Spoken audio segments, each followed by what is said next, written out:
బాలసారే. ఈ కథను రచించిన వారు కాకాని కమల గారు. ఈ కథ ఆదివారం ఆంధ్రభూమిలో జూన్ 95లో ప్రచురితమైంది. శంకరంకి కొడుకు పుట్టాడు. పెళ్ళైన 2 ఏళ్లకి శంకరం తండ్రి అయ్యాడు. తెల్లారితే బాలసారే నామకరణ మహోత్సవం. ఇల్లంతా చుట్టాలతో సందడిగా ఉంది. తెల్లారితే మరికొంతమంది బంధువులు వస్తారు. శంకరం అడ్డాల్లో బిడ్డగా ఉన్నప్పుడే పొలంలో ఏతం తోడుతూ కాలు జారి మోటుబావిలో పడి తండ్రి మరణించాడు. అప్పట్నుంచి తల్లి బాలమ్మే సాకింది. ఉన్న 1.5 ఎకరం పొలం సొంత సేద్యం. ఆడ మగ తనే అయ్యి ఎండనక వాననక పొలం పండించింది. రెక్కలు విరుచుకుంది. నా కొడుకు దొరబిడ్డలా బతకాలి, ఆణ్ణి మట్టి పిసుక్కోనియను, పట్నంలో చదివిత్తా, ఆడి చేత సర్కారు కొలువు చేయిపిస్తా అనేది ఊళ్ళో అందరితో. బాలమ్మ పెనిమిటి పైడయ్య బతికున్న రోజుల్లో తనకి కొడుకు పుట్టాలని, వాణ్ణి చదివించి ఉద్యోగస్తుణ్ణి చేయించాలని ఓ గట్టి కోరికతో ఉండేవాడు. అందుకే పెనిమిటి చనిపోయినా కొడుకుని చదివించి ఆ మహారాజు కోరిక తీర్చాలన్నదే బాలమ్మ తాపత్రయం. చేతులకి కాళ్ళకి ఉన్న వెండి కడియాలు, జబ్బకి వేసుకునే బంగారు దండకడియం అమ్మి కొడుకుని పట్నంలో పెట్టి చదివించింది. కానీ ఉద్యోగం దగ్గరికి వచ్చేసరికి తిప్పలయ్యింది. రోజులు మారాయి బాలమ్మ, డబ్బు ఖర్చు పెడితేనే గాని సర్కారు నౌకరీ దొరకదు కదా అన్నాడు ఊరి ప్రెసిడెంటు. అట్లనకండ్రి దొర, ఆడు సర్కారీ కొలువు చెయ్యాలని ఆడి తండ్రి మనసు పడ్డాడు అంది. ఊరి ప్రెసిడెంట్ సింహాద్రి నాయుడు తండ్రి మాజీ ఎమ్మెల్యే. నాయుడు కూడా రాబోయే ఎలక్షన్స్లో నిల్చునేందుకు రంగం సిద్ధం చేసుకుంటున్నాడు. రాజకీయ పలుకుబడితో పాటు ఉన్న ఊళ్ళోనే కాక చుట్టుపక్కల గ్రామాలన్నిటికీ నాయుడు మాటే వేదం. అందరికీ తల్లో నాలుకగా ఉంటాడు నాయుడు. బాలమ్మ మెళ్ళో ఉన్న బంగారు కంటి అమ్మి డబ్బు తెచ్చి నాయుడు చేతుల్లో పోసింది. బ్లాక్ ఆఫీసులో గుమస్తాగా శంకరం ఉద్యోగస్తుడయ్యాడు. శంకరంకి తూర్పు వరుస మేనరికం ఉంది. కానీ శంకరంకి అత్త కూతురు వరహాల మీద మనసు లేదు. కారణం, వరహాలు నల్లగా గుమ్మటంలా ఉంటుంది, నాకొద్దు అన్నాడు. అట్లే కానియ్యి అని బయట సంబంధం చూసి కొడుకు ఇష్టపడ్డ పిల్లనే చేసింది. సీతాలక్ష్మిది కళగల ముఖం. 10 దాకా చదివింది. ఈ కాలం ఫ్యాషన్లు తెలుసు, సినిమాల పిచ్చి, పత్రికల పిచ్చి జాస్తి. అయితే సీతాలక్ష్మిది సీత కన్నే అన్నారా ఊళ్ళో వాళ్ళు. కారణం, సీత కాపురానికి వచ్చిన 6 నెలలకే గుండ్రాయిలాంటి బాలమ్మ కాస్త హరీమంది.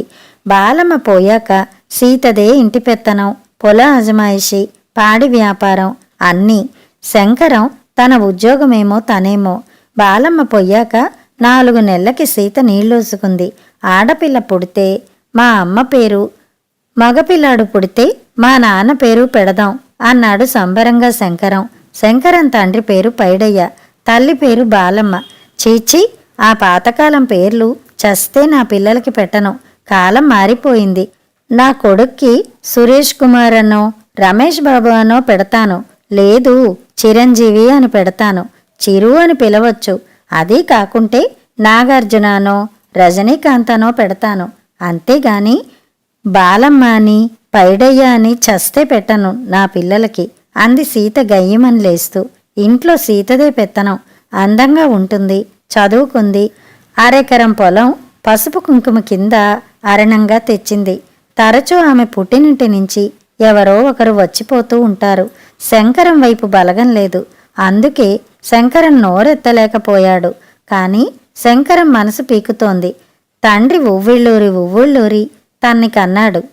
బంగారు కొండలా చూసుకున్నాడు. భుజం దింపేవాడు కాదట. తన తల్లి మాత్రం రెక్కలు విరుచుకుని తన కోసం ఎంత కష్టపడింది.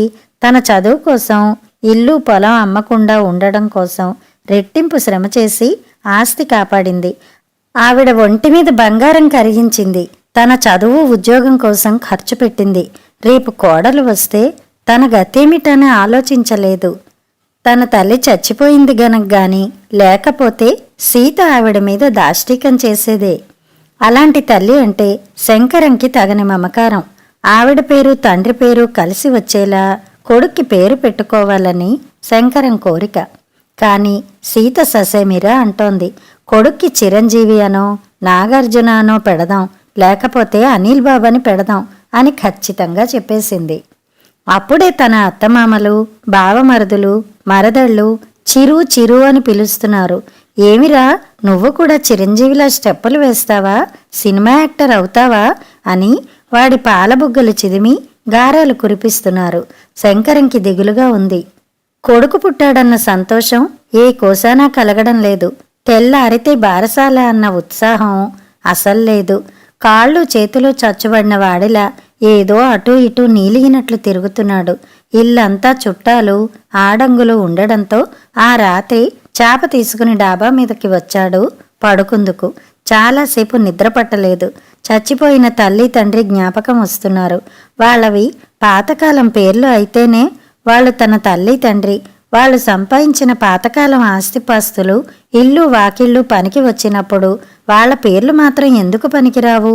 కానీ కొంపలో సీతదే పైచెయ్యి. ఒరే శంకు, ఏందిరా పొద్దుగాలనే వచ్చిన గాడ్నుంచి సూతున్నా, ఏందోలా ఉన్నావు? మేనత్త పలకరింపుకి గబాలన కళ్ళు తెరిచాడు. కొబ్బరాకులు మించి వస్తున్న చల్లని పిల్లగాలిలా సగం పళ్ళూడిన బోసినోటితో ఆపేక్షగా పలకరిస్తోంది మేనత్త గౌరమ్మ. స్వయాన శంకరం తండ్రి పైడయ్యకి అక్క. శంకరం గబాలన లేచి కూర్చున్నాడు. అత్త, ఆవిడ ఒళ్ళో తల పెట్టుకుని కడుపులో బాధ వెళ్ళగక్కుకున్నాడు. గౌరమ్మ శంకరం జుత్తు నిమురుతూ, ఓరోరి, అదా నీ మనాది, నేను వచ్చినప్పటి సంధి సూత్తనే ఉన్నా. నీ పెండ్లం, దాని పుట్టింటి ఓళ్ళు ఇల్లంతా పెత్తనం సేత్తా ఉండారు. ఎర్రినాగన్నలా నువ్వు ఓ మూలకి ఒదిగి ఒదిగి ఉండావు. కీలెరిగి ఓత పెట్టమన్నారు. దాని రోగం నే కుదురుత్తలే. నీ కొడుక్కి మీ అమ్మ అయ్యాల పేరే రేపు పెడదుగాని గమ్మునుండు అంది. సీత మొండిదత్తా అన్నాడు. ఉరేయ్ ఒళ్ళకుండరా, నా అనుభవం ముందు అదెంతరా పిల్లకాకి, దాని మొండితనానికి నా దగ్గర ఇరుగుడుంది. నీకెందుకు, నిబ్బరం పడు. రేపు నీ పెండ్లం దానంతట అదే మీ అయ్య పేరు ఖాయం చేస్తుంది. చచ్చిపోయిన నా తమ్ముని మీద ఒట్టు, సరేనా పిచ్చినాగన్నా అంట శంకరం బుగ్గలు పుణికి ముసిముసిగా నవ్వుతూ డాబా దిగి కిందకి వచ్చేసింది. అత్త ఎట్లా ఒప్పిస్తుందబ్బా సీతని? ఆలోచనల మధ్య ఎప్పుడో నిద్రకు జారాడు. ఆ మన్నాడు ఉదయం ఓ గడియ ఆలస్యంగా మెలకు వచ్చింది. రాత్రి సరిగా నిద్ర లేకపోవడం వల్ల చాప చుట్టి హడావిడిగా కిందకి వచ్చాడు శంకరం. అప్పటికే సీత తలంటుకుని పట్టుచీర కట్టింది. హడావిడిగా డాబా మెట్ల దగ్గర ఎదురొచ్చింది. లేచారా? మీకోసమే వస్తున్నాను. సరిగ్గా 9 గంటలకల్లా పీటల మీద కూర్చోవాలిట. అన్నీ సిద్ధంగా ఉంచుకోమని అయ్యగారు కుర్రాన్ని కబురు పంపారు. చాకలి సుబ్బన్న వచ్చాడు. మీకు తలంటడానికి వేడి నీళ్లు సిద్ధంగా ఉన్నాయి. తొందరగా తెముల్చుకోండి అంది. శంకరం నిర్వికారంగా ఉండడం చూసి సీత విలాసంగా నవ్వింది.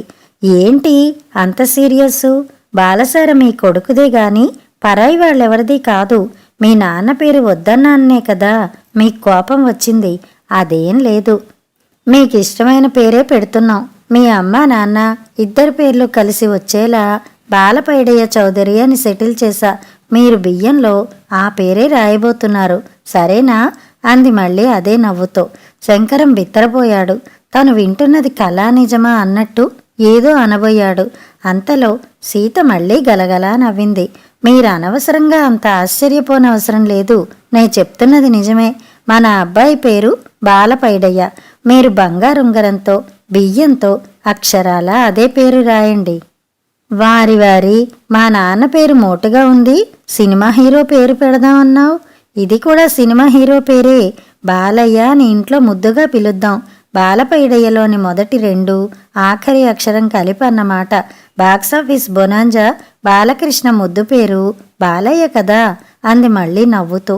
అంతలో పాలకావిడి వచ్చిందని ఎవరో కేక వేయడంతో వస్తున్నా అంటూ హడావిడిగా పెరటివైపు వెళ్ళిపోయింది.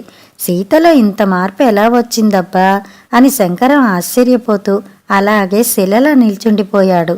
అయితే రాత్రి తెర వెనుక జరిగిన నాటకం అతనికి తెలియదు. ఏంటో నాగమ్మ, నాకు మా పైడయ్య ఒక్కగానొక్క తమ్ముడు. మా అమ్మ అబ్బా పోయాక నాకు వాడికి నేనుగా పెరిగాం. వాడు నాకు తమ్ముడే కాదు, కొడుకు కూడా. అటువంటి నా తమ్ముడు హఠాత్తుగా పోయాడు. మా తమ్ముడికి శంకరం ఒక్కడే కొడుకు. వదిన బాలమ్మతో పాటు శంకరం నా కొడుకే అనుకున్నాను. నాకు మాత్రం ఎవరున్నారు చెప్పు? నా మగడ కాలం చేశాక శంకరాన్ని నా దగ్గర పెట్టుకుని సాకుదాం అనుకున్నాను. మా వదిన బాలమ్మ ఒప్పుకోలేదు. నన్నే ఇక్కడికి రమ్మంది. కానీ మా ఊర్లో నాకున్న 4 ఎకరాల పొలం, సొంత సేద్యం చేత ఉంటిని. గొడ్డు గోదా వదిలి రాలేక అక్కడనే ఉండిపోయాను. శంకరానికి కొడుకు పుడితే మా తమ్ముడు పైడయ్య పేరు పెట్టుకుంటాడేమో. నా తమ్ముని మీద ప్రేమతో నా తదనంతరం నాకున్న 4 ఎకరాల పొలం, ఇల్లు శంకరం కొడుకు పేరున రాద్దామనుకున్నాను. కానీ ఇంత చేసి మా శంకరం కొడుక్కు తండ్రి పేరు పెట్టకుంటున్నారంటే ఇంక నాకేంటి ఆడ మీద బెమ. అందుకే నా తదనంతరం నా పొలం, ఇల్లు మా ఊరి రామమందిరంకు రాద్దాం అనుకుంటున్నాను. నాగమ్మ పిన్ని, పుణ్యం పురుషార్థం ఏమంటావు? పక్క గదిలోంచి సీతాలక్ష్మి ఓ చెవి ఇటు పడేసి వింటుందని తెలిసే ఆ మాటలు కాస్త గట్టిగానే అంది గౌరమ్మ. సీత వింటుందని తనకి తెలియనట్టే గౌరమ్మ నటించింది.